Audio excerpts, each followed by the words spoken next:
नागपुर मनपा के नए बजट पर कांग्रेस नेता विकास ठाकरे ने सवाल उठाए हैं।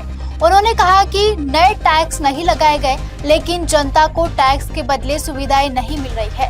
सफाई व्यवस्था, मनपा स्कूलों और कचरा प्रबंधन पर भी उन्होंने प्रशासन को घेरा है। मला वाटते नवीन टॅक्सेस लावले नाही, परंतु आधीचे जे टॅक्सेस आहे आणि जे पाणीपट्टी आहे यामुळे जनता त्रस्त आहे।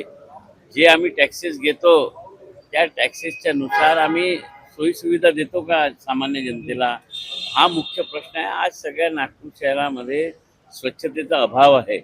ज्या कचरा कंपन्या पैसे लुटून घेऊन जात आहे त्यांच्यावर कोणाचंही नियंत्रण नाही आहे।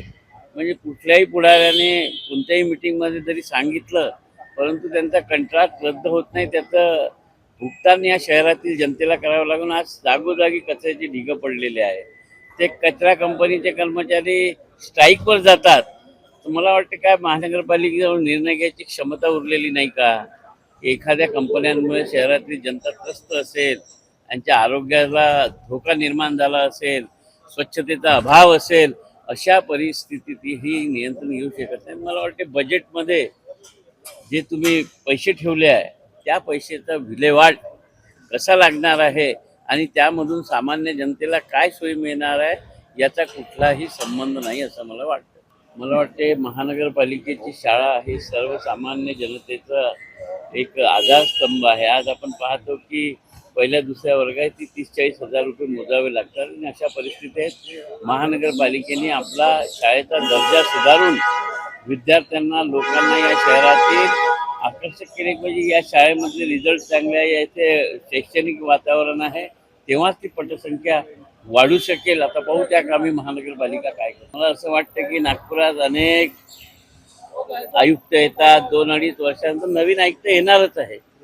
आयुक्त आल्यानंतर तो कसं काम करतो, जर आयुक्त आल्यानंतर त्यांची भूमिका जी असेल त्या भूमिकेप्रमाणे आम्ही त्यांच्याशी वागू। आणि मला वाटतं की IAS IPS हा अधिकारी हा निष्पक्षच असला पाहिजे आणि निष्पक्षच राहतो अशी आमची माहिती आहे। परंतु इथे आल्यानंतर आपल्या निदर्शनास येईलच की ते कशा पद्धतीने काम करणार आहे, त्यावर मग आमची रिॲक्शन। पक्षांनी वेळ लावू नये, तुरंत नगरसेवकांना पदमुक्त करावे, त्या जागी दुसरी निवडणूक घ्यावी। कारण की मला वाटते की पक्षाशी गद्दारी करणं हे बरोबर नाही आहे।